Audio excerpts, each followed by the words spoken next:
네, 안녕하십니까. 저는 프린스턴 리뷰 아시아 총괄 원장 강철호라고 합니다. 다시 한번 저희 프린스턴 리뷰 칼리지 컨설팅 서비스를 선택해 주셔서 감사의 말씀 드립니다. 저번 시간에 저희의 어떤 프로세스, 저희가 일을 하는 순서, 그리고 어머님들, 아버님들, 그리고 우리 학생 여러분들이 가져갈 수 있는 자료들, 그리고 처음부터 끝까지 한번 소개해 드렸었는데, 자, 오늘 이 시간 프린스턴 리뷰 아시아 CCS 학부모 아카데미 제 2강입니다. 이 강에서는 어떤 학생들을 미국 대학들은 혹은 캐나다 대학들, 홍콩 대학들은 원하고 또 어떤 학생들이 그런 대학에 가게 되고 또 그들이 뽑는 크라이테리아 혹은 그들이 뽑는 기준은 무엇인지를 좀 나눠보도록 하겠습니다. 자, 요거를 2강 때 말씀드린 이유는요. 아무래도 저는 유학생 친구들이 많이 찾아주죠. 어머님들이나 아버님들, 학생 여러분들이. 근데 저번에 한번 이런 아버님이 계셨었어요. 우리 아들이 공부 되게 잘한다. GPA 4.0이고 SAT도 보지도 않았지만 어쨌든 1600이 나올 거래요. 그럼 우리 아이가 하버드 가야 되는 거 아니냐? 이런 말씀 하셨어요. 무슨 얘기인지는 전 이해가 돼요. 왜냐면 사실 한국은 제가 잘은 모르지만 뭐 내신 1등급이라든가 수능 1등급 이런 학생들은 아마 굉장히 좋은 대학, 뭐 서울대가 됐건 어디 의대가 됐건 가겠죠. 근데 미국 대학은 조금 다릅니다. 어머님들, 아버님들, 우리 학생 여러분은 좀 알고 계신 것 같지만 그 아버님, 그 우리 아이가 이제 뭐 4.0에 1600이면 하버드 가야 되는 거 아니냐. 근데 아버님 그 정도는 물론 굉장히 훌륭하고 좋지만 부족합니다. 더 필요한 것들이 있습니다라고 했을 때 아버님이 왜 이러지? 이거 설득하는데 한 40분 걸렸던 것 같아요. 물론 그 아버님께서는 다 이해하시고 그 학생이 한 9학년 정도였거든요. 그래서 제가 뭐 아웃라인도 좀 짜드리고 나름의 플랜들을 좀 짜드리니까 뭐 흡족하게 가셨던 것 같아요. 근데 어머님들 아버님들 제가 이 학부모 아카데미를 굳이 그게 찍어서 20분이 넘는 영상을 어머님 아버님께 굳이 보여드리는 이유는요. 어머님 아버님도 아시라는 거잖아요. 이런 것들이 필요하다. 이런 것들을 해야 된다. 그래서 우선 일반적인 얘기부터 좀 도와드리도록 하겠습니다. 첫 번째 어머님들 아버님들 꼭 아셔야 되는 건요. 미국 대학은 점수 반 점수 아닌 거 반이에요. 그러니까 점수 반이라는 거 안에 가장 중요한 건 뭐냐면 어려운 수업을 듣는 거예요. 이거를 AP 5월 시험을 헷갈리시면 안 돼요. AP 5월 시험이나 뭐 IB 마지막에 보는 그 시험들, 디플로마 받기 위해서 받는 시험은 이 어려운 수업을 듣는 것에 조금 다른 얘기입니다. 뭐냐면 어려운 수업을 듣는다는 건 무슨 얘기냐면은 이런 거예요. 자, 미국에만 고등학교가 4,000개가 넘어요. 전 세계에서 잘은 몰라도 몇만 개 고등학교 출신 학생들이 미국 대학, 아이비리그라든가 탑 50, 탑 100 다 낼 거예요, 아마. 그럼 미국 대학은 가장 먼저 고민이 뭐냐면은 그들이 듣는 수업들. 그러니까 예를 들어서 한국에서 뭐 Korean International School에서 듣는 예를 들어서 Honors, 뭐 English라는 수업이 있다 쳐요. 어렵겠죠. 굉장히 이거 듣는 학생들 어려워할 텐데, 근데 이게 진짜 얼마나 어려운지 알 방법이 없어요. 너무 많아요. 그러니까 우리나라 같은 경우는 뭐 8차 교육과정, 뭐 10차 교육과정, 제가 잘 모르니까 막 던지는 겁니다. 그래서 어느 정도 스탠더다이즈가 돼 있고 나라 자체가 작잖아요, 그죠? 근데 미국 같은 경우는 50개의 주, 아셔야 되는 게 미국은 하나의 주가 나라입니다. United States of America잖아요, 그죠? 그 50개의 주에서 수만 가지 수업 들은 애들 다 오지. 그 다음에 뭐 한국, 뭐 일본, 뭐 인디아, whatever, 뭐 유럽, 뭐 아프리카 다 막 먼저 다 냅니다. 그러니까 어려운 수업을 듣는다는 거. 그러니까 그들이 이해할 수 있는 어려운 수업이요. 그들이 이해할 수 어려운 수업의 대표적인 게 결국은 AP겠죠. 그리고 요새 그들이 이해하기 시작한 지 조금 된 IB겠죠. IB에서도 하이 레벨요. 그러니까 AP를 많이 듣는다는 거는 어려운 수업을 내가 할 수 있다는 거예요. 그걸 어머님들 아버님들 꼭 잊으시면 안 되는 게 AP 예를 들어서 케미스트리가 있다 쳐요. 그럼 학생이 뭐 의대를 가고 싶어 해요. 그럼 무조건 들어야 되고. 아니면 예를 들어 반대로 이 학생은 International Relations 국제관계학을 전공해가지고 나중에 Law School 가고 싶은 학생인데 그럼 뭐 AP 캠은 안 들어도 되는 거 아니에요? AP US History라든가 이런 거 들으면 되는 거 아니에요? 이런 말씀 많이 하시는데 AP 과목이랑요 전공이랑요 안 맞추셔도 돼요. 이거 정말 중요한 얘기예요. 이거 어머님들 아버님 특히 제가 이거 찍는 가장 큰 이유 중에 하나가 타원에서 말도 안 되는 정보 너무 많이 뿌려요. 근데 제가 미국 대학에 직접 듣고 NACAC 컨퍼런스에 직접 듣는 소리인데 AP 수업은요 어려운 수업을 내가 감당할 수 있다는 걸 보여주고 싶은 거예요. 내가 아무리 International Relations를 전공할 거예요. 아니면 뭐 Economics를 전공할 거예요. 그럼 내가 AP Econ만 들어야 되냐? 그렇지 않죠. AP Econ을 들었다 해서 내가 A가 나오고 나중에 5월 시험에 5점이 나왔다 해도 또요 내가 이컨 천재 아닙니다. AP 이컨이라 해봤자 결국은 대학교 1학년 수업이에요. 그러니까 그러니까 내가 economics를 전공하고 싶다. international relation 전공하고 싶다. 약간 우리나라 말로 하자면 문과죠. 물론 미국엔 문과, 이과 이런 말 딱히 없긴 하지만 어쨌든 어머님들 이해 편하시게 문과 수업을 듣고 문과 전공할 거라고 과학 AP를 안 듣는다는 거는 내가 어려운 수업을 듣고 감당할 수 있다는 걸 프루브할 수 있는 기회를 잃는 거예요. 이게 되게 중요합니다. 그러니까 AP나 IB 하이 레벨 듣는 거는 내가 어려운 수업을 감당할 수 있는 기본적인 대가리가 된다. 그리고 거기서 선생님과 커뮤니케이션, 숙제 꼬박꼬박 하는 나의 어떤 나의 성실함 이런 것들을 보여줄 수 있는 기회인 거예요. 가장 중요한 게 이겁니다. 아시겠지만 미국 고등학교들은 또 미국형 어떤 인터내셔널 스쿨들은 내가 수업을 정해서 들을 수 있잖아요. 4년 내내 어려운 수업 하나도 안 듣고 쉬운 수업만 들어서 A 받을 수 있잖아요. 그죠? 미국 대학들 알고 있어요. 걔들 바보니까 다 합니다. 그런 학생들 안 좋아합니다. 그래서 어려운 수업을 듣고 내가 그런 걸 감당할 수 있다는 걸 보여주고, 두 번째로 이 어려운 수업 듣는 게 중요한 이유는요. 학교에서, 그러니까 어떤 뭐 미국의 어떤 뭐 뉴욕의 어떤 뭐 whatever 뭐좀 프랩 스쿨에서 AP를 어떤 학생에게 11학년짜리한테 몇 개를 듣게 해주고 10학년짜리한테 뭐 듣게 해주고 혹은 12학년한테 몇 개 이상 듣게 해준다는 거는 그 학생이 학교에서 어떤 위치 있는 걸 보여주는 거예요. AP 우리야 그러니까 이게 제가 5월 시험이랑 반대로 생각하셔야 되고, 5월 시험에 제가 100개를 보다 1000개를 보다 뭔 상관입니까만은 학교 내에서는 limited space가 있죠. 그러니까 그 반에 들어가는 학생들이 정해져 이렇게 학생 수가 정해져 있을 거 아니에요. 50명 들을 수는 없잖아요. 그러니까 그 작은 limited space와 그다음 어려운 수업을 들을 수 있는 그런 선생님끼리 어떤 이 학생에 대한 평판이 있잖아요. 그게 갖춰진 학생들, 그런 갖춰진 학생들만 AP 수업을 듣게 합니다. 그리고 요거를 우리가 뚫어버리는, 예를 들어서 너는 프리칼큘러스를 안 들었으니까 AP 칼 못 듣고 프리칼부터 듣고 나중에 AP 칼큘러스 듣자, 이거 굉장히 흔한 경우거든요. 근데 그럴 때 저희가 이제 그걸 탈피할 만한 방법을 알고 있습니다. 어쨌든 근데 AP 수업을 많이 듣는다는 거는 내가 어려운 걸 감당할 수 있는 걸 보여주는 것과 동시에 그 학교 내에서 내 위치가 나와요.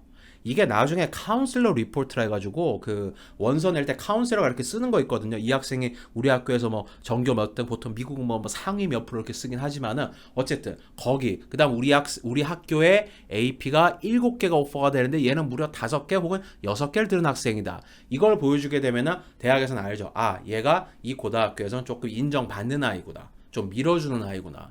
이걸 보여줄 수 있는 기회가 되기 때문에 어려운 수업을 듣는 건 굉장히 중요합니다. 5월 AP 시험은요, 그냥 크레딧을 주는 방식이에요. 그냥 나중에 대학 왔을 때 얘가 AP Calculus 5점을 받았네. 그럼 이건 대학 와서 안 들어도 되겠네. 요거지 대학이 학생을 뽑을 때 중요한 기준은 아닙니다. 이거 조금 더 길게 말씀드리자면은, 제가 이제 이름대로 말씀드리기 좀 그렇지만 아주 좋은 대학들, 그러니까 대학이라고 말씀드릴 수 있어. 사람이라고 말 못하지만 하버드, MIT 이런 학교들 있지, 콜롬비아, NYU 이런 학교들 갔을 때 입학 사정관 중에 한 명이 저한테 이런 얘기 했었어요. 한국 애들이 학교에서 수업도 안 듣고 그냥 학원을 다니도 혼자 공부하던, 학원 다니는 솔직히 다 안다. 근데 그냥 5월 AP만 잔뜩 보는 애들이 있는데, 하루 만에 이루어진 결과보다 우리는 1년 내내 쌓인 결과를 당연히 더 높게 볼 수밖에 없는 거 아니냐. 굉장히 이해됩니다. 자, 어머님들, 아버님들 저보다 훨씬 더 사회경험 많으신 거 아시겠지만 하루 만에 보여지는 결과도 중요하지만 쌓여지는 것들이 있잖아요. 이 학생이 사춘기를 겪고 있으면서 선생이랑 혹시 싸우진 않았던가, 학생이랑 어떤 관계가 좋지는 않았던 적이 있진 않았을까, 혹은 남녀 이런 관계도 있을 수 있고, 그거를 이겨내면서 1년 내내 꼬박꼬박 이렇게 쌓아왔던 그 결과를 훨씬 더 높게 보는 건 말이 됩니다. 그래서 혹시 아까 제가 말한 학교처럼 AP가 많이 오퍼가 안 되는 학교들이 있을 수 있겠죠. 그럼 어쩔 수 없이 5월 AP밖에 없는 거 아니에요? 아니에요. 절대 아니에요. 온라인 수업도 있고요. 그 다음에 미국 있는 고등학교 중에서는 듀얼 디그리를 해가지고, 예를 들어 플로리다의 어떤 고등학교를 다니는데 그 옆에 플로리다 스테이트 있어요. 혹은 커뮤니티 칼리지가 있어요. 거기 우버 불러 택시 타고 가서 수업 듣는 거, 이거 굉장히 좋아합니다. 대학들이. 너무 뻔한 거예요. 회사들이 왜 인턴 사원을 원합니까? 회사 경험이 있잖아요. 듀얼 디그리 프로그램은 이 고등학생이 어디 근처 대학교 수업 듣는 건데 그 수업에서 A를 받았다? 그럼 대학교는 당연히 그냥 자연적으로 잘하겠네요. 그렇잖아요. 한번 해봤으니까. 그러니까 AP 수업에 많이 오퍼가 안 될지라도 가만히 계시면 안 되고, AP가 많이 오퍼가 안 될지라도 그 학교 내에서 프로바이드한 AP를 최대한 듣게 되면 굉장히 높은 점수를 얻을 수 있겠죠. 자, 그러면 alright. AP 뭐 5개 들었어. 어떻게 6개 들었어. 요즘 보통 아이비리그 학교들 5, 6개밖에 안 듣습니다. 제가 개인적으로 제가 2002년에 대학 간 사람인데 제가 7개인가 8개 들었어요. 요새는 그런 시절 좀 지났고요. 왜냐 AP 말고 제가 지금 말씀드릴 부분이 굉장히 많은데 다른 부분에서 우리가 이 학생의 어떤 퀄리티를, 이 학생의 어떤 캐릭터를 보여줄 수 있는 게 굉장히 많거든요. 근데 우선 점수 얘기 조금만 더 하자면, 자, AB 수업 많이 들었어요. 어널스도 뭐 들었어요. 어널스 뭐 그렇게 크게 인정도 안 하지만 어쨌든 들었어요. 듀얼 디그리 프로그램 들었어요. 자, 근데 아까 말씀드린 대로 수많은 고등학교가 있고 같은 AP를 할지라도 어떤 데 쉽게 가르쳐, 어떤 데 어렵게 가르쳐, 어떤 선생이 잘 가르쳐, 어떤 데 못 가르쳐, 어떤 데 점수를 퍼줘, 어떤 데 점수 따기 되게 힘들어. 이럴 수 있죠. 자, 그거를 그 어떤 discrepancy를 그런 차이점을 메꾸기 위한 시험이 스탠더다이즈한 게 하나 필요하겠네요. 그게 SAT예요. 그게 또 ACT예요. SAT든 ACT든 뭘 보든 상관 전혀 없어요. 뭐 한 20년 전에 상관이 있었대요. 근데 지금은 2020년이니까 상관없습니다. 자, 그냥 제가 통칭해서 SAT라고 표현하고 지금부터 말을 이어가겠습니다. SAT라는 시험에서는요, ACT는 무슨 과학도 있지만 그게 막상 해본 과학이 아니거든요. 어쨌든 영어 시험이랑 수학 시험이 있어요. 그리고 3월, 5월, 6월, 8월, 10월, 11월, 12월 미국에서만 7번, 인터내셔널에서는 3월, 5월, 8월, 자, 2020년부터 8월 시험 신설됩니다. 10월, 12월 5번의 기회. 그리고 미국의 고등학교 어떤 데서 특성한 데 다니게 되면은 4월이랑 10월에 인스쿨 이그잼이라고 칼리지버스 봉고 타고 가가지고 시험 이렇게 치러 가는 것도 있거든요. 어쨌든 1년 내에 굉장히 많은 기회가 주어져요. 최대 9번이나 볼 수 있어요. 미국에 있는 학생들 같은 경우면. 그쵸? 하지만 칼리지보드는 말합니다. 그 difficulty, 그러니까 난이도는 뭐 다 대동소이하다. 그래서 언제 보도 우리 상관 안 한다. 하지만 자, 보통은 커브가 좋은 시험을, 그러니까 가산점이 좋은 시험을 보셔야 되겠죠. 같은 문제를 틀린다 할지라도 여러분이 3월을 보냐, 5월을 보냐, 뭐 10월 보냐 다 달라요. 이건 제가 길게 얘기 안 드릴게요. 3월이랑 10월 시험이 커브가 가장 좋습니다. 5월 시험이랑 6월 시험이 커브가 제일 별로입니다. 12월은 매년 좀 다릅니다. 이건 다시 한 번 말씀드리지만 길게 말씀 안 드릴게요. 오늘 말씀드릴 게 너무 많아서 SAT 해야 돼요.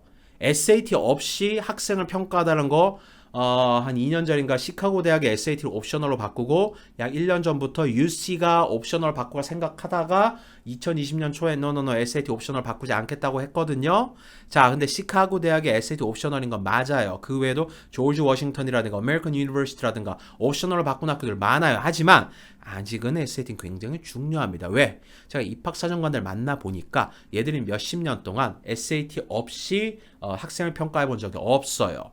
그쵸? 물론 SAT는 미국에서 굉장히 컨트로버셜해요. 이거 뭐 사실은 뭐 좀 기회가 있는 아이들, 좀 돈 많은 아이들은 학원 막 다니고 잘 보고 막 어디 뭐 돈이든 아니면 그 집안에서 교육적인 분위기가 아니면 공부 안 시키니까 뭐 못 보고 뭐 whatever 더 좋습니다. 다 훌륭한 얘기고 만약에 어머님들 아버님 중에서 지금 초등학생 자녀가 있다면 제가 지금 SAT의 중요성을 굉장히 낮게 얘기할 거예요. 아마 SAT 2꼴 날 거예요 언젠가. SAT2는 지금 미국에서는 dinosaur 이렇게 말하거든요. 그러니까 extinct 했다, 멸종했다. SAT2는 여러분 딱히 보실 필요 없습니다. 근데 어쨌든 SAT로 다시 돌아와서 SAT는 하셔야 돼요. SAT 점수 없이 평가하는 거 굉장히 힘들어하고요.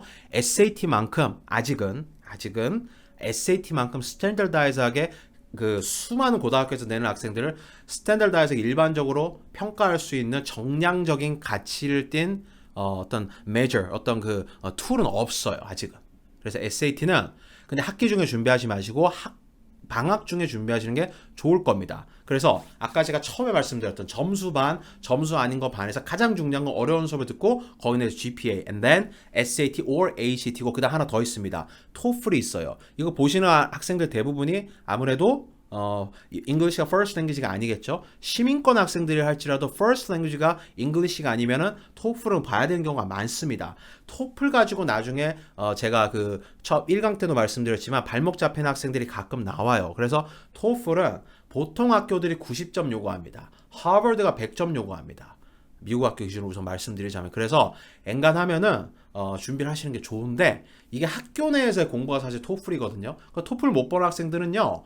영어를 못하는 경우는 좀 드물고요. 그냥 토플이라는 시험에 대한 이해력이 떨어져서인 경우가 굉장히 많은 것 같아요. 그럴 때는 짧게 유학생 전문 토플반을 약 3, 4주 정도만 해도 점수 금방 오릅니다. 어쨌든 토플이 발목 잡히면 안 돼요. 자, 점수에서 가장 중요한 다시 한 말씀드리고 넘어갈게요. 어려운 과목을 들어서의 거기서 GPA, and then SAT or ACT, 그리고 토플. 자, 요거는 원서를 딱 내면요. 컴퓨터가 줄을 쫙 세우게 되겠죠. SAT 점수랑 GPA랑 뭐 AP 이런 거 같이 해가지고 줄을 쫙 세웁니다. AP도 어려운 AP가 있고 그 안에서도 좀 쉬운 AP가 있는데 이거 대학들이 다 알아요. 이거 갖고 꼼수 부릴 생각하지 마세요. 당연히 AP 케미스트리가 AP Environmental Science보다 훨씬 어렵습니다. 쉬운 AP 한 3개 하는 것보다 어려운 AP 하나 하는 게 훨씬 더 중요합니다. 어쨌든 줄을 쫙 세우죠. 그 다음에 보는 거는 대학 어떤 그 원서 기준을 말씀드리면 메인 에세이와 액티비티예요. 자, 점수 반 점수 아닌 거 반으로 퉁쳐서 말씀드렸지만 요새 트렌드는 점수 40%, 액티비티랑 리더십이 한 30%, 그다음 메인 에세이, 레코멘데이션 레터 이런 게 한 30% 보시면 되거든요. 어쨌든 처음에 메인 에세이와 액티비티를 봅니다. 이 메인 에세이를 보고 싶은 이유는 자, 미국은 잘 보세요. 그러니까 제가 전 세계 대학 랭킹을 막 믿는 건 아니지만 한 UW, 유니버시티 워싱턴 정도 아주 좋은 대학은 아니지만 꽤 괜찮은 대학이긴 합니다. 그 정도만 가도 혹은 위스콘신 메디슨 대학만 가도 전 세계 랭킹은 서울대보다 위에요. 탑 10 대학에서 미국 대학 대부분 차지하고 탑 50로 널리게 되면요, 뭐 반 이상이 미국 대학이에요. 저도 뭐 미국 대학 좋아하죠. 저도 거기 나왔고 지금 어떻게 보면 제가 그런 일을 하고 있으니까. 근데요, 자, 수능에 비해서 SAT는 현저히 쉬워요. SAT 자체가 쉽다는 말이 아니에요. 수능에 비교하면 혹은 중국 가오카오에 비교하면 훨씬 쉬워요. 그리고 물론 뭐 AP 칼 들어가고 그 이상 수업 듀얼 디그리 프로그램과는 조금 바뀌긴 하지만 기본적으로는 평균적으로는 수학, 과학, 뭐 사회 과목도 한국보다 미국이 좀 쉽단 말이에요. 그러니까 성실하고 어느 정도 선생님 말씀 잘 듣고 딴청만 안 부리면 꽤 좋은 GPA를 유지할 수 있단 말이에요. 그럼 미국 대학이 바보입니까? 그 좋은 대학들을 가는데 이렇게 쉬운 것만 이용할까요? 아니죠. 걔들이 만약 점수만으로 학생 평가하고자 싶었으면은 수능보다 어려운 시험 만드는 건 일도 아니에요. 가오카오보다 훨씬 어려운 시험 만들 수 있어요. 아니, 하버드, MIT 이런 데 가는 시험이잖아요. 그러니까 미국 대학은 intrinsically, 그러니까 걔네들 원래가 점수만으로 보지 않겠다는 거죠. 메인 에세이는 제가 3강 가서 굉장히 깊게 얘기할 거거든요. 3강은 메인 에세이 얘기만 할 거예요.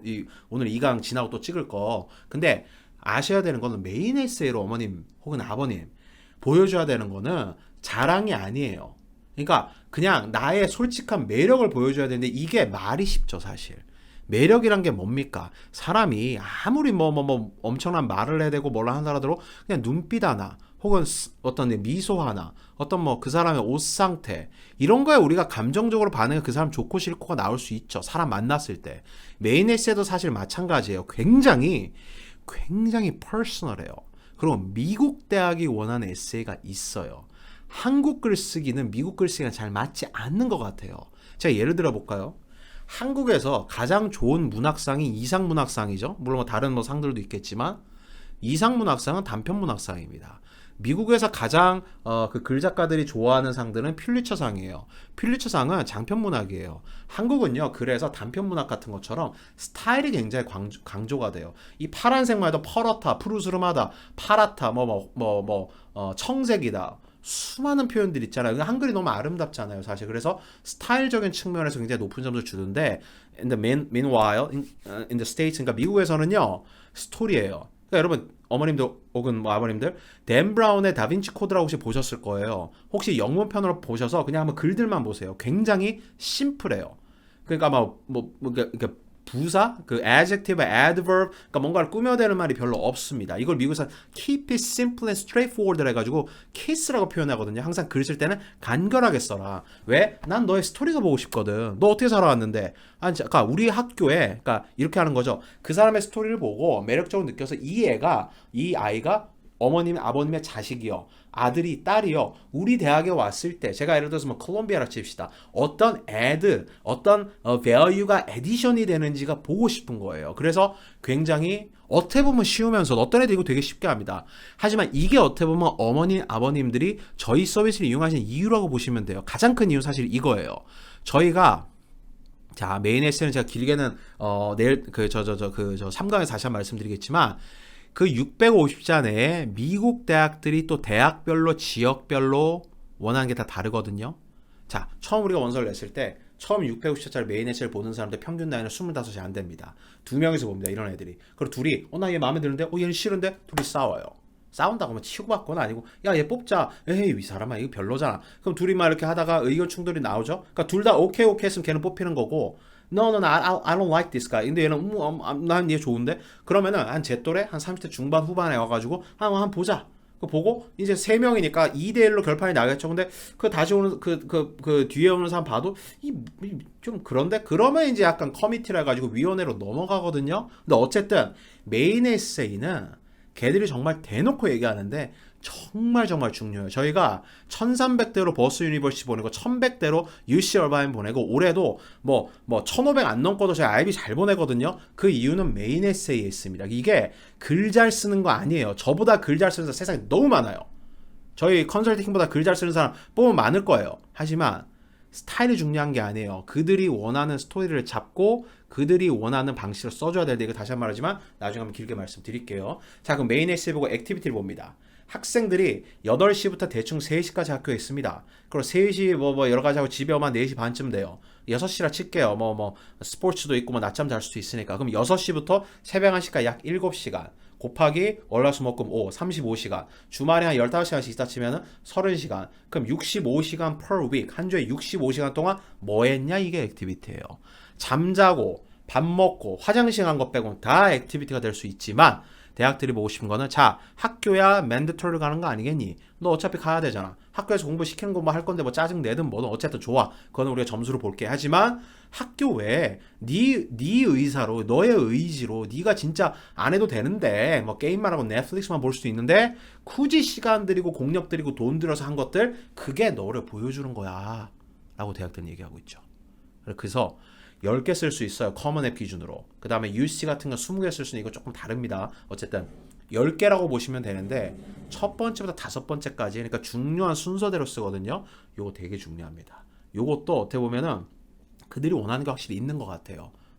액티비티는 크게 커뮤니티 서비스적인 거, 아카데믹적인 거, 퍼스널적인 거. 그래서 저희가 CAP라 가지고 약간 3개씩 하거든요. 굳이 그렇게 맞추라는 건 아니고 그냥 밸런스를 유지하기 위해서 커뮤니티 서비스는 봉사, 아카데믹한 건 매th 클럽, MUN 막 이런 거 있잖아요. 약간 공부적인 거. 퍼스널한 거는 음악, 바이올린 하는 거, 피아노 치는 거, 그다음에 미술, 체육, 종이 접기 다 좋아요. 게임도 쓸 수 있어요, 사실은.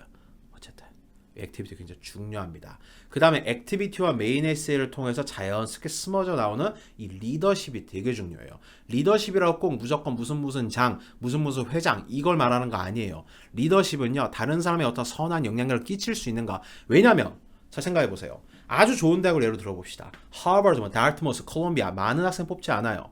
많은 학생 뽑지 않고 특히 인터내셔널 스튜던트 같은 경우는 그렇게 많은 학생을 뽑지 않거든요. 그럼 우리 학생들이 왜 잘 가느냐?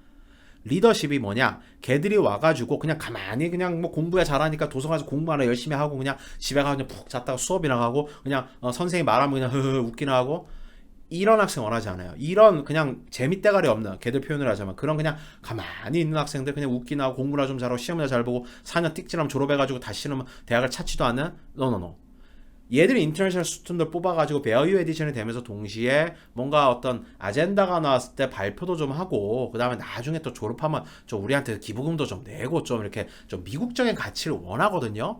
그래서 리더십을 보는 거예요. 무슨 장, 무슨 회장 이걸 꼭 본다기보다는요. 오케이? 자, 제가 예전에 학교에 있을 때 근데 저희 대학교 달라이 라마가 오기로 했었어요. 달라이 라마가 티벳인가 거기에 약간 수장격인 분이죠. 그때 중국 학생들, 저는 우리 학교 중국애들 그렇게 말하지 그때 알았네요. 한 진짜 몇백 명이 들고 일어났어. 무슨 소리냐? 저 새끼 나쁜 놈이다. 저놈 때문에 이제 중국의 어떤 질서를 흐트리고 데모를 엄청 하는 거야. 그래서 저는 이렇게 보면서 아이고 저놈들 저거. 근데 그때 이후로 중국인들의 위상이 달라졌어요. 대학교 내에서요. 아 얘들 행동할 줄 아는구나. 그게 좋든 나쁘든 그건 두 번째 얘기예요. 그걸 가지고 그거 좋든 나쁘든 하면서 또 다른 또 스토리가 탄생하잖아요. 그 대학 내에서. 그러니까 뭔가 막 활발해지잖아요. 그게 무슨 총 쏘고 싸우고 이게 아니잖아요. 얼마나 아름다운 아카데믹 하면서 히스토리도 서로 얘기할 수 있고 휴먼 라이츠 이런 얘기도 할 수 있고 얼마나 좋습니까? 달라이라마를 반대하는 중국인들이 움직임. 그래서 야 이게 어떤 이 미국 대학들이 이렇게 행동하는 사람들을 원하는구나. 그때 많이 느꼈거든요. 자, 요거 우리 아이들 제가 하나하나 지금 이렇게 전체로 쏘는 방송에서는 말씀드려야겠지만 하나하나 제가 다 잡아드릴 거예요. 미국 애들이 원하는 미국 대학들 진짜 원하는 아이비리그 대학들이 원하는 방식으로 제가 일일이 다 잡아드릴 거니까 이건 걱정하지 마십시오. 자, 그럼 액티비티 보고 본 다음에 letter of recommendation 보겠죠. 추천서요. 추천서는 메인 에세이 나의 매력이 이 정도다. 내가 이렇게 잘났, 내가 뭐 물론 뭐 약간 브래깅하는 약간 자랑하는 건 좀 뺄 거지만 어쨌든 매력 발산 충분했는데 그거를 제 3자눈으로 누군가 말해준다면 힘이 더 높아지겠죠. 그렇지 않아요? 그 다음에 얘가 매력 발산하는 어떤 주제 자체가 약간 넌 아카데믹하다 칩시다. 대부분 그걸로 보통 많이 잡으니까. 근데 아카데믹한 내용들, 오케이, 얘 매력 발산 이런 좀 매력도 있지만 하지만 또 아카데미컬에 또 이렇게 이런 또 반전의 또 매력이 하나 있단다. 이런 식으로 제3자가 누가 말해준다면 굉장히 영향력이 있을 수 있겠죠. 그리고 아까 잠깐 말씀드린 카운셀러가 이 학생의 학교에서의 위치, 이 학생은 얼마나 기본적으로 성실한지에 대해서 카운셀러 리포트가 있습니다. 이 둘 다 저희는 어느 정도 내용에 대해서 저희가 원하는 방식대로 저희 할 수 있습니다. 약간 좀 내용을 살짝 손 보거든요. 이것도 걱정하지 마세요. 이렇게 되면 기본적 원서 낸 거예요. Supplementary Essay는 그 와중에 왜 우리 학교 오고 싶니? 왜 이 전공하고 싶니? 넌 어떤 다이버시티 어떻게 어떤 그 베어유 에디션을 어떻게 할 수 있니? 이런 뭐 잔챙이 같은 문제들이 있어요. 뭐 프린스턴 대학이나 특히 이런 저 예일 유니버시티 같은 경우는 이런 게 굉장히 중요한데 이것들 하면서 충분히 다 챙길 수 있습니다. 그러니까 어머님들 점수 아닌 거 반해서는 결국은 메인 에세이와 액티비티와 letter of recommendation에서 거의 끝난다고 보시면 돼요. 이게 다시 한 번 말씀드리지만 저희 컨설팅을 어머님들, 아버님들 혹은 학생들이 보고 있다면 선택한 이유입니다. 이거 제가 가장 자신 있는 부분이에요. 그러니까 미국 대학은 미국 대학이 말하는 대로 준비하면 돼요. 근데 옛날 정보 가지고 정말 말도 안 되는 데가 너무 많아요. 저희 딴 데서 하고 재수한 학생들, 저희 학생들의 약 한 5분의 1이거든요. 걔들 정말 시간 아까워요. 제가 그 예전에 그 했던 거 들어보면은 에세이는 저희보다 훨씬 멋있어요. 화려합니다. 그럼 미국 대 무슨 생각 가진지 아세요? 이거는 대필이다 생각 가집니다. 액티비티 수만 가지 뻥쳐놓고 그 다음에 6개월짜리 논문 같은 거 엄청 붙여놔요. 미국 대학들이 이제 알아요. 6개월 만에 그로 나오는 게 논문입니까? 이거 보시는 뭐 교수님들도 계실 텐데 논문은 그렇게 쉽게 나오지 않습니다. 그럼 미국 대학들이 절대 바보가 아닙니다. 걔들이 원하는 방식대로 준비하면 됩니다. 자, 학부모 유니버시티, 학부모 아카데미 이 강은 여기까지 마치겠고요. 다음 시간에 다시 한번 말씀드리지만 에세이 그 중요하고 그리고 저희가 가장 자신 있는 분야입니다. 메인 에세이 어떻게 접근을 시킬 것이며 거기 안에서 어머님들 아버님의 역할은 무엇인지 나눠보도록 하겠습니다. 감사합니다.